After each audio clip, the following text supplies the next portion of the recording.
Hello everybody and welcome to Cause and Effect, a show about Vetes.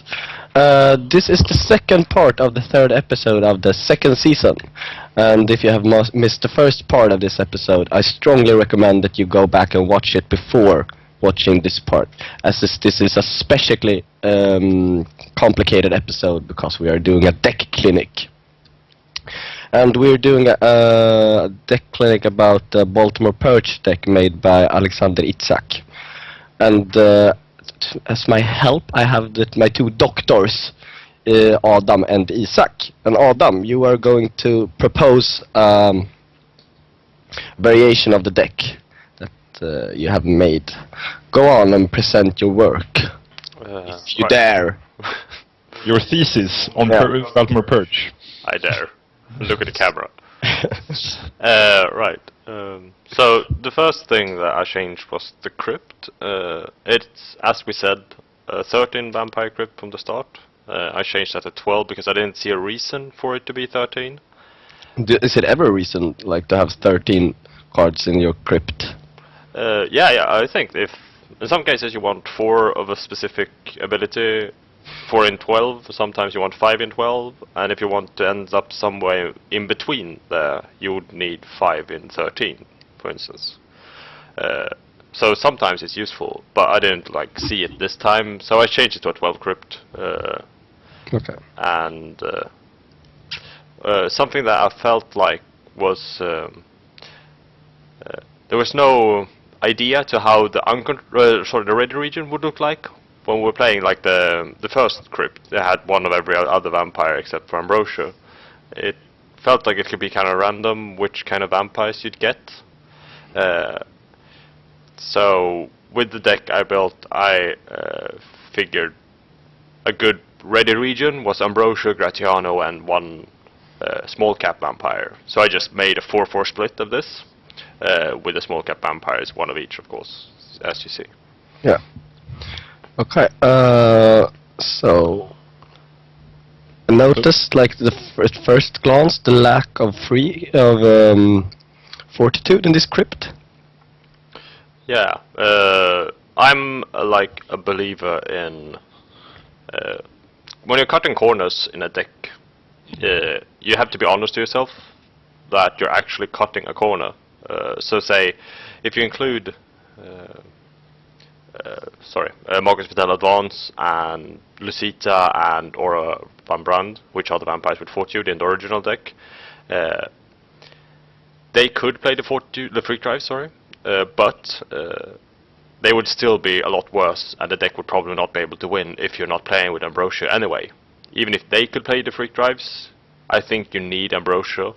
So trying to add the fortitude minions as sidekicks, I don't feel you gain that much from it, since it's only the freak drives, and you can play as many freak drives as, infinite freak drives on the same vampire in the same turn. There's no limit how many you can play them.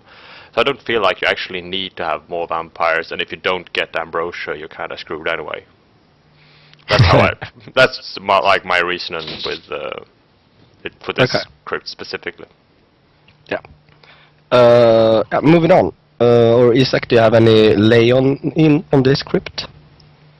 The obvious thing being with this, you more or less every single game you had a red region with 6 permanent votes. Isaac, your sound is a little weird. Is that just me? Yeah, go on without me. Okay.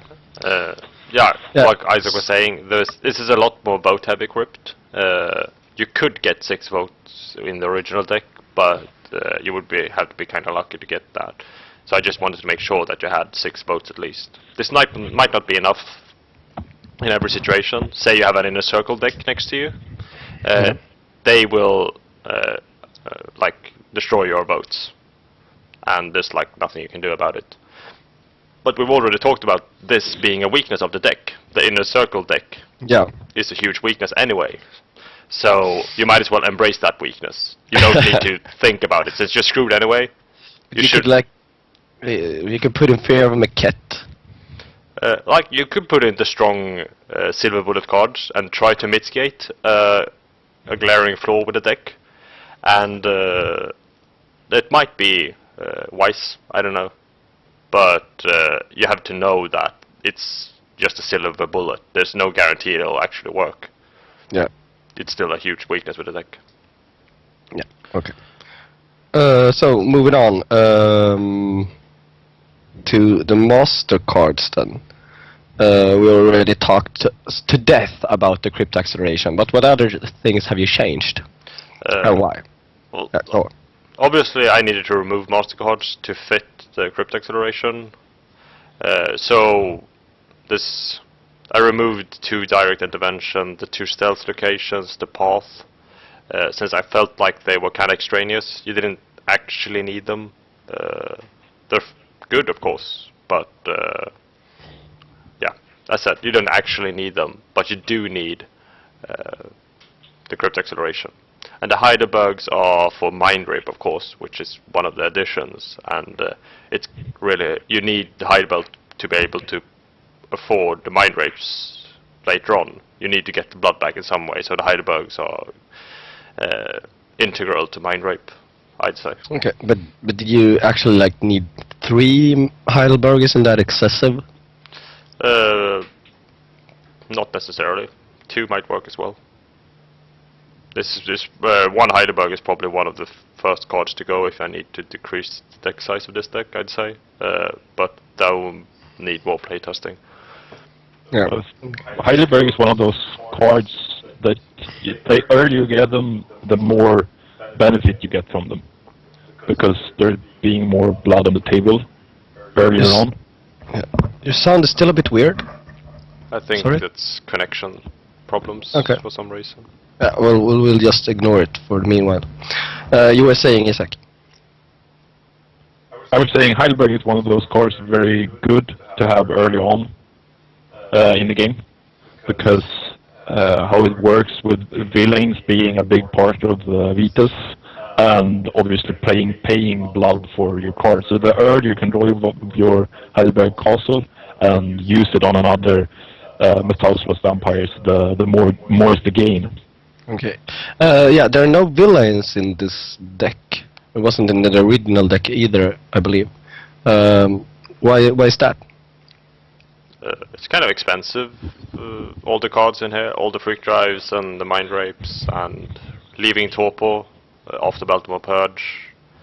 It's really expensive. So I don't think you could possibly be line for 2, and that might make you lose the game because you didn't have enough actions. So Okay. And also, thing being that observation is not obfuscate. It's a very expensive stealth discipline. Yeah. Okay, but you're not able to work around that with the Heidelberg Castle then, and the mind rapes. Not in every single instance. Some cases you might have more access to blood, some cases less access. Depending a bit on how Prey and Predator are playing their decks or how their decks work. Yeah. Okay, so the main, but still the main difference that you have made is the crypt acceleration, and the other parts were just for making room. Yeah, and Heidelberg, of course. Yeah. The Sudden Reversal is an addition as well. I figured Sudden Reversal was more useful than Direct Intervention, because it's kind of a star vampire deck. It's good to be able to deny Pentax. Yeah. Yeah, of course. Okay, then let's talk a little bit about the action cards. Right. I decreased the amount of Baltimore Purge and Grave Robbings, and decreased the governance as well to make room for Mind Rep and a Backdoor. Okay. Yeah, and the backdoor, of course, is synergy with the votes, when you have more vote-concentrated crypt. Right, yeah, for the own vampires, you can hunt with it, but I don't think that's actually going to happen that often, possibly. It's really good for burning the Mind Rape minions, of course, and if you're playing Baltimore Purge and Mind Rape, you're going to deny other votes, so you'll probably be able to get Vote Lock, maybe even without Gratiano, but of course, with Gratiano, there's a lot more chance that you'll be able to a backdoor hunt with Ambrosio and then Freak Drive to be able to like afford another round of actions. I also added 2 banishments, and this kind of goes into what we talked about, how Mind Rape it works as a complement to Baltimore Purge. Yeah. Banishment works as a complement to both Baltimore Purge and Mind Rape. In some situations, you'll be able to oust your prey by simply using the Baltimore Purge on their untapped minion. In some cases, you might need Baltimore Purge and Mind Rape, like Purge 1, Mind Rape the other, wait a turn, and play Purge, Mind Rape 1, wait a turn, and then remove 2 minions that turn. But when they're ultra defensive, you're gonna need a third option, and this is banishment in this case. Okay. So this is, if they're really, really annoying to oust, you can play banishment and get your victory point. Also, banishment works in heads up. It's very, very strong. Where it can work as pool damaging both, you both someone away that you expect them to transfer back, so you do 3-4 pool damage, or you could end up making them having 1 less minion in the heads up. Yeah. So basically, you have a wider range of actions that take down other people's minions with the banishment and the Mind Rape. Yeah. Okay. Cool. Yeah, and then I don't know. Go on. What more have you changed and why? Both the equipment cards have gone out because I felt like you probably needed to oust with your actions. You have enough stealth in Obtenebration if you need it. You don't need to have River Ferry. You should be able to deny actions adequately. You don't need action defense, and Hot Initiative is really nice. But since your first vampire is going to be a 10 cap, and your second vampire is going to be an 8 cap, which cannot Freak Drive. He doesn't have Fortitude. So I felt like Hot Initiative, you won't afford to get it at any point during any game, more or less. So it kind of afford action-wise, that is, not pool-wise. Yeah, of course. You need to play all the action cards and the banishments, I think. I decided to keep Milan in, and this might be like a point of contention, but it's really good with Gratiano, and to be able to have him do 2 actions is, I think, could be very, very worthwhile. But as you have built the deck, it's very much a prayer card. You only have 1 in 69 cards, and you have basically no defense against ally steal, so it's a lot of a prayer card. Yeah, but is it really like, will people steal Milan? He's kind of weak, I think. If he's the only ally and you have entrancement and you got Gratiano with 2 actions each turn, you might end up thinking it's a good idea to steal Milan. Yeah, but then at least I'm not being bled, or someone else is not getting a victory point. It's nice to have Milan, of course, but it'll cost them to get it, and it's not that strong. It costs 1 pool. If you get 1 untap out of him before he's stolen, you haven't actually lost an action. So I think it's a card slot is the biggest problem. Like I said, it's a point of contention. He could really, very likely be removed. But in some cases, I think he'll shine. So It can always bleed for 1. Yeah, and he can block rushes and dodge. So he has that option as well. I mean, yeah. He's a good ally, actually. Yeah, he's really good. Yeah. I like him, but in decks like this, it's like the problem with Milan is that he's made for big cap vampires, and big cap vampires can't get him because they don't have the action for it. Of course.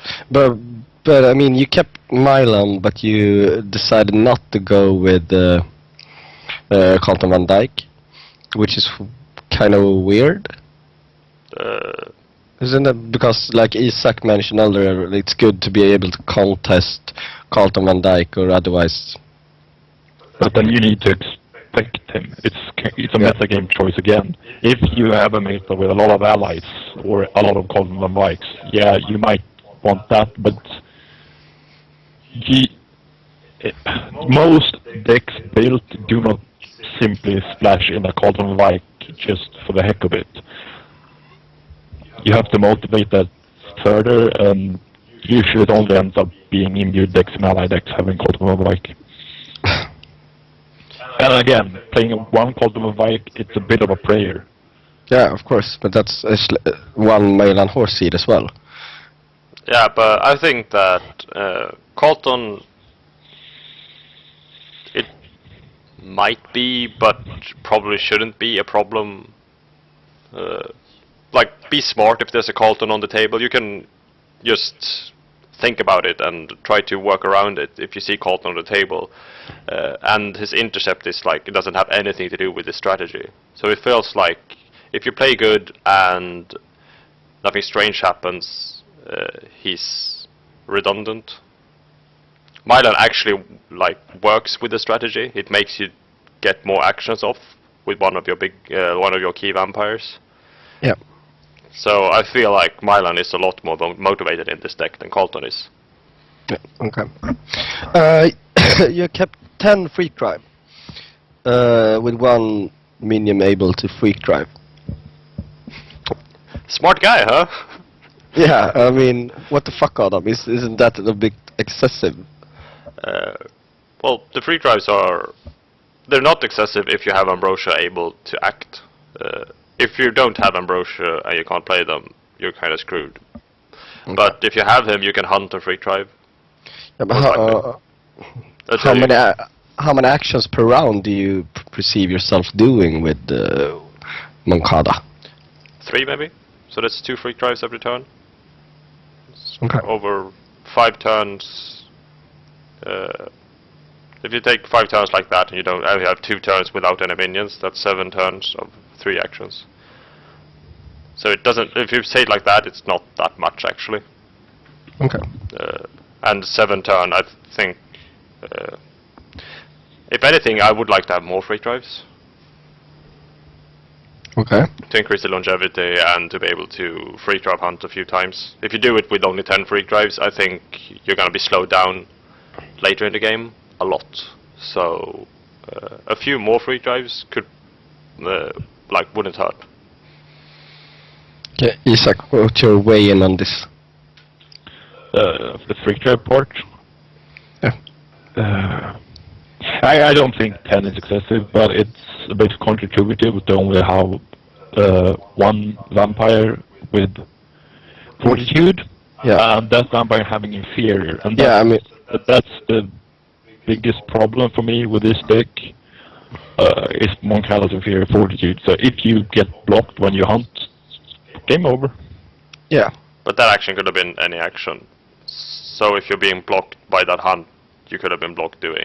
Yeah, but if the point of the hunt freak drive is to get a better hand, get more stealth, get more actions, etc., if you have superior fortitude, then you can just continue hunting afterwards and remove some freak drives from your deck to get some stealth or whatever. But at this point, if you start off with a bad hand or get a hand jam that is with a lot of freak drives, you don't have that option really. No, then you're screwed and someone just blocks the first hunt. Yeah. Okay, so that's a tip for you guys who are going to have Baltimore Purge decks like these on the table. Do block the first hunt. If it's got inferior freak drives. Yeah, of course. Anyway, the other words is kind of like straightforward. How do you play it? Same way. This deck you can be a bit more aggressive with, since you have more options for aggressive minion removal. Well, I should say it like this. You have the option to be more aggressive, and when I play, I'm thinking that the option to be more aggressive makes you have the option to be more defensive as well. And maybe I need to explain this, so it's a bit weird. But since you can do 3 actions to remove 3 minions sometime later on, you don't have to start early in every single case. Like, if you only play Baltimore Purge, I think you'll need a Baltimore Purge every single turn to hinder the table as much as possible. But if you have 3 actions to be able to do, you can catch up if you take 1 turn without a Baltimore Purge. So I feel like you could be more strategically strategic. You're waiting 1 turn and then doing a lot of stuff the other turn. Yeah. So that's how I feel like the difference in how you play this. You can be more flexible with your turn-from-turn decision-making. And especially Mind Rape, but to a certain extent also Banishment, you have the option to choose what to do with them. You can just, I don't really need to remove a minion, just beat with Mind Rape. And you have done some pull damage on your prey, and that's nice. And the same thing being with Banishment. If you have some vampire just lost a few blood, you can play a Banishment on it, and it ends up most of the time being pull damage because you just transfer the vampire out again. So you can use those 2 cards more on the pull damaging strategy. Yeah, and of course defensive as well. You can play a Mind Rape backwards and Banishment backwards as well. Yes. Of course. So Isak, what do you see any big flaws in this deck? What's its weak point? Inferior Fortitude being very, very, very bad. And this is this is kind of harsh, but I don't really see a point in building the deck like this, where you have Ambrosio instead of Erika. I don't really see the point. Erika is so much better. She's an 11 cap. She got Obfuscate. You can play Obfuscate instead. Gatiana also have Obfuscate, and she got more votes. And she got plus bleed, and and you don't really lose that much having the second minion being a Sombra instead of the first. So there might be some stuff that's great, but mostly I'm like that, but maybe me being harsh, but it feels like in 9 cases out of 10, Erika is just a better choice than Brushu. Okay, when playing this deck. Yeah, because you can just shift all the observation to Obfuscate, and then it costs less blood and you can stealth more heavily. Okay. I kind of agree, but there are some advantages to this deck. The first one is that you're allowed to include deflection, which I don't think is that good in the Erika deck. Since staying untapped costs a blood for Erika. If you want to free drive and stay untapped, it costs a blood. And the same for any, if you want to waste a minion's entire action that's staying untapped, it's really expensive. But with Ambrosio Special, you're allowed to play the deflections, and that's a big bonus. And another bonus is the fact that you're most of the times able to Baltimore Purge 1 turn earlier. Gives you you can rely more on Golconda for bloat. Grave Robber and Golconda is of course the only bloat this deck have, and if you can do that 1 turn earlier, it's better than the Erika in the same situation. So you have more defensive options. Both the bloat and the deflection is better with a deck like this. Of course, Erika will be more aggressive and will be able to shoot down more different kinds of vampires. Since it's an 11 cap, she has more options. I think she's more aggressive, but this one has defensive qualities. Yeah. Okay. Yeah, you made a good presentation, Doctor. Let's see your comeback, Doctor. I really do want this to be like an 18th century duel. Yes. 15 paces! But it's not. It's a TV show about a very weird game. The greatest game in the world. Okay. Moving on. Isak, what did you do with this deck? My first impulse was to make the deck list the same way as Adam did it, more or less, like having Ambrosio and Gatiano and the vote. But then I just got this urge, pointed out earlier, this is just like having Erika and Gatiano, but worse. So I didn't like that. And then I realized that there are actually 3 vampires with Fortitude and the Isle of Sombras, so that Ambrosio, Lucita, and Aurora Van Rande, and 2 of them have to dominate. And luckily enough, that's the 8 cap and the 10 cap. So I wanted to focus on the ability to let all the vampires use Freak Drive and getting off 1 Purge and the Diablerie and the Grave Robbing all in 1 turn, and having all vampires doing different actions. This way it's a lot easier to have several Baltimore Purges in play at the same time, or play several Grave Robbings the same turn.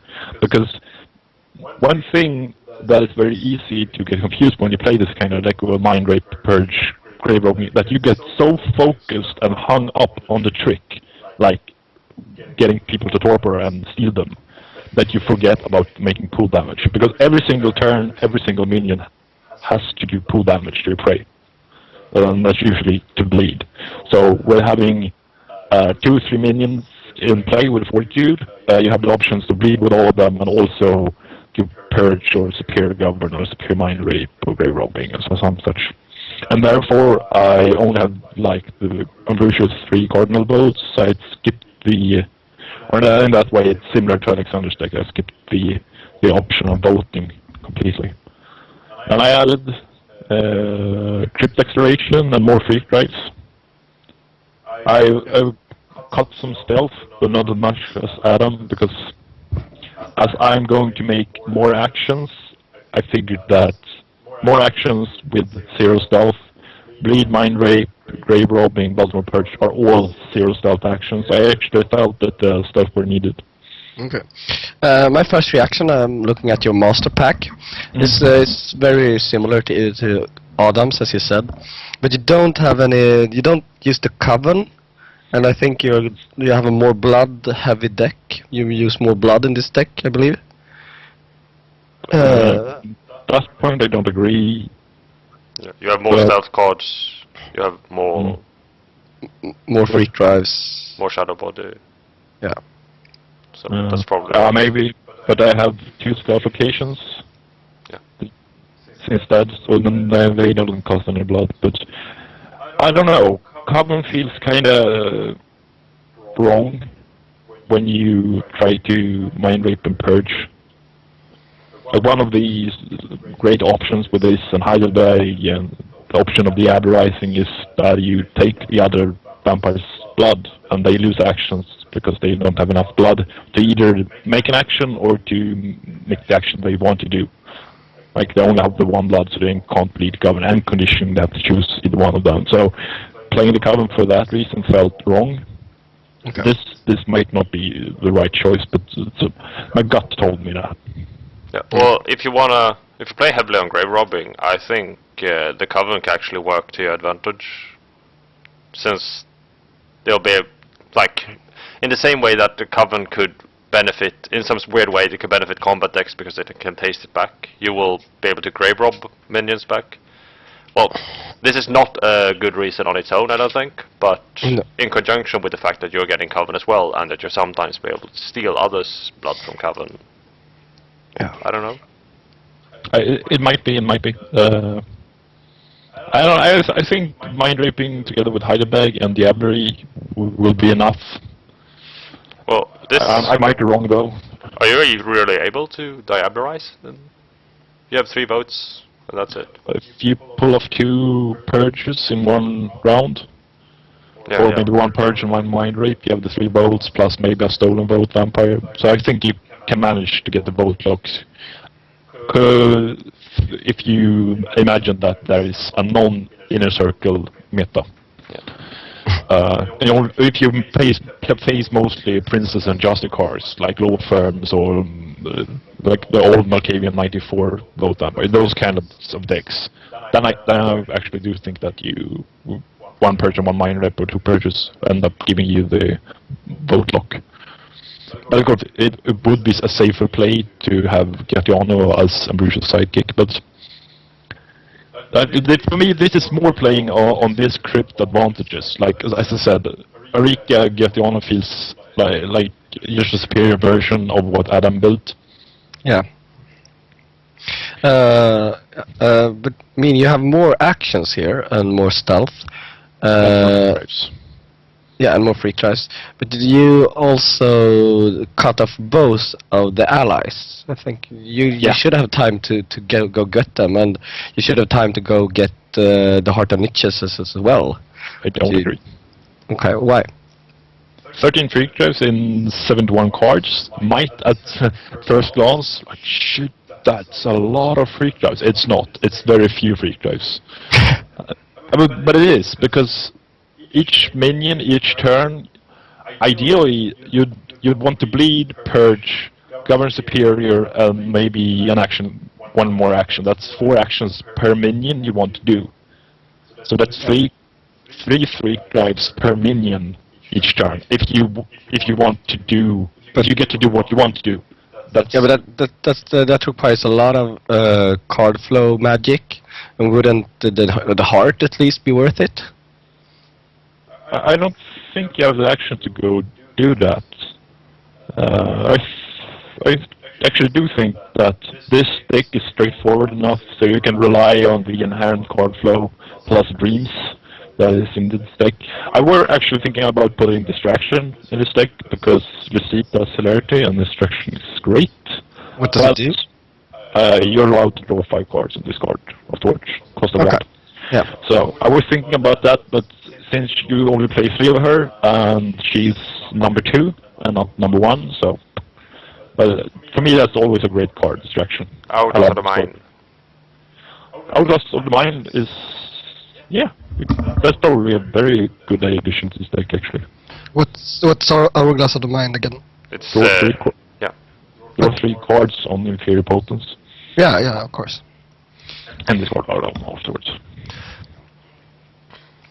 Okay, well, this critique that my version of the deck would be like an inferior version of the Erica Mindrep deck. I feel like you could say the same thing about your version contra my version. That is the inferior version of your deck. I don't know. Unfortunately, I haven't had the time to play it, and this might end up in the result. But or I think what I would end up doing first off, get a higher proportion of free drives. I feel that I might end up like 17, 18 free drives in 70 cards or something like that to get get an even more aggressive deck out of this. Yeah. Aggressive in terms of you doing a lot of actions each turn and all of them being very powerful. Really playing at its strength, so to speak. Yeah, because you need to actually gain a lot from, if you compare it to the Erica Mindrape deck, from not including votes. I think like the Abactors and the Banishments is the big votes, of course. Yeah. I think you need to gain a lot from that trade-off. Yes. Yeah, but I mean, you can do a lot more things with a lot more guys. Isn't that a good trade-off? Yeah, but is there really a lot more guys? Is that like the actual truth? It's more actions. Yeah, that's true. And the crypt being wider than your crypt, in a sense. Okay, so it's like, how would you play it? Bring out Ambrosius. After that, you bring out Lucita if you draw her. And after that, Aurora Andanda and then some sidekicks. And then just start off as soon as you can. Okay, should you govern superior and bleeding each turn? Should you do? Yeah. Did you start with the Baltimore Purge? Did you govern down the line that first downwards? Or? Always prioritize govern down the line, I'd say, but of course it depends on what you face and if you really need your predator to lose a vampire, etc. But govern down the line is superior, that is stronger the earlier you pull it off. So you also get a benefit from the crypt acceleration, not just the extra pool. I have a long ball for you, if that's the right term. Hungry Coyote in this deck? No. Hey, defend yourself. Why not?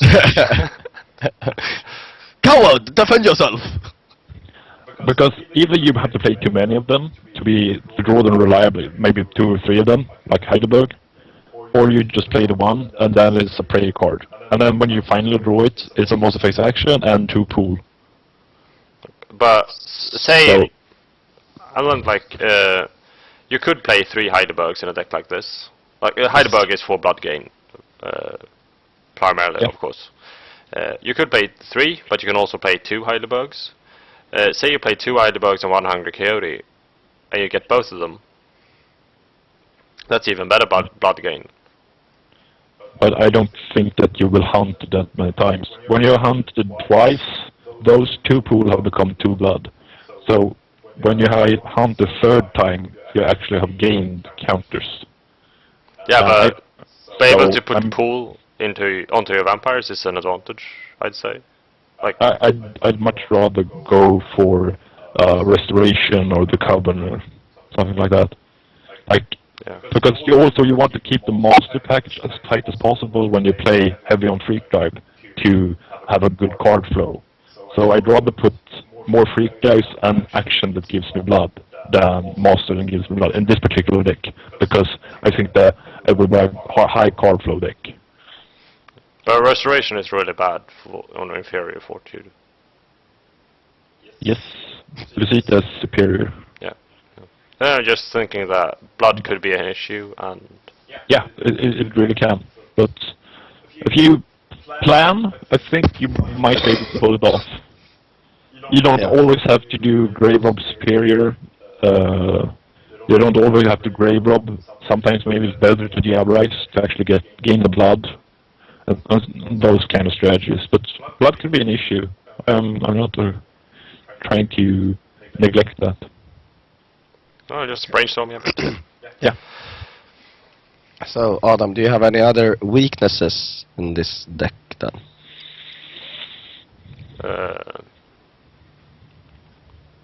Let's see. If you don't rely on your minions for defense, play your bloat deck, I think you'll be pretty well off. The bloat decks are mostly high cap decks, though, it should be pointed out, so they'll probably get screwed in another way. But it feels like this is absolutely, it's like a hard counter to Stickman or like the mid-cap dominate Auspex deck. Yeah. Just destroy one of the big vampires and then oust them. They're done for.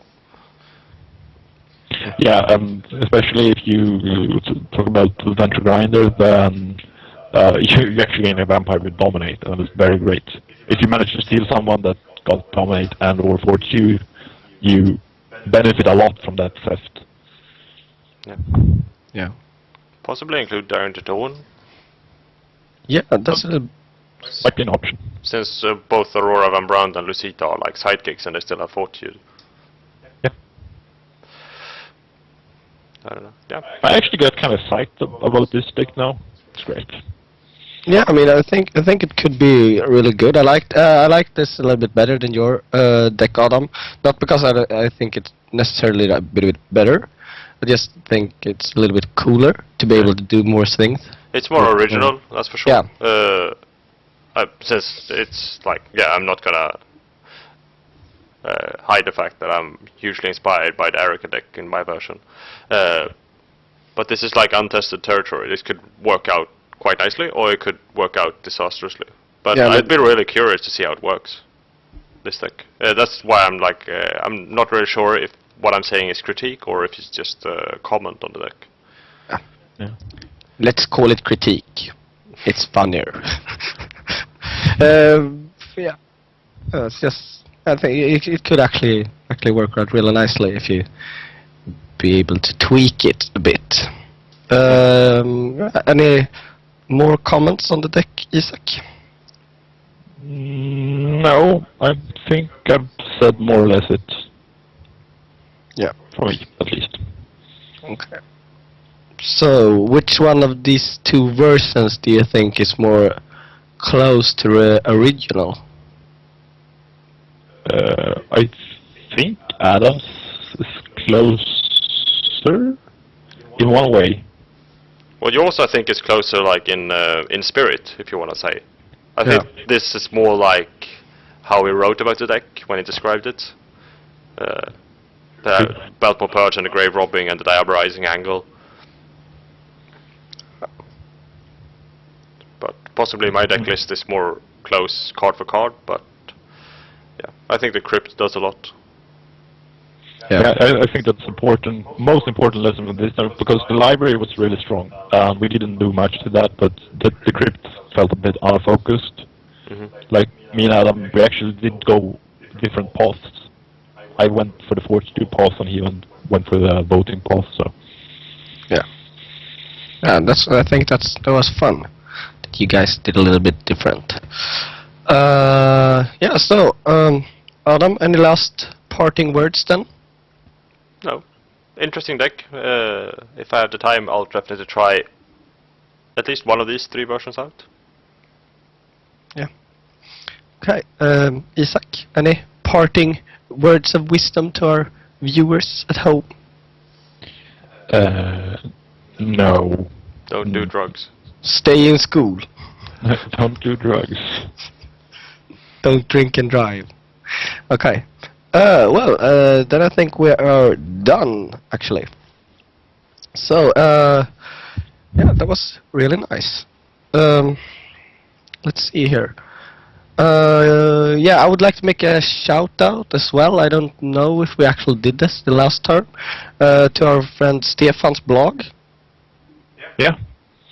Lord at blogspot.com. Yeah, it's an awesome blog with tournament reports and nice things. So check that out if you get the chance. Anyway, so thanks everyone for this time. Thanks for watching. And remember, if you have any thoughts, comments, or ideas, you can post them on our Facebook page or send an email to the address below, causeampersandeffect@gmail.com. Remember to like us on Facebook and subscribe on our YouTube channel.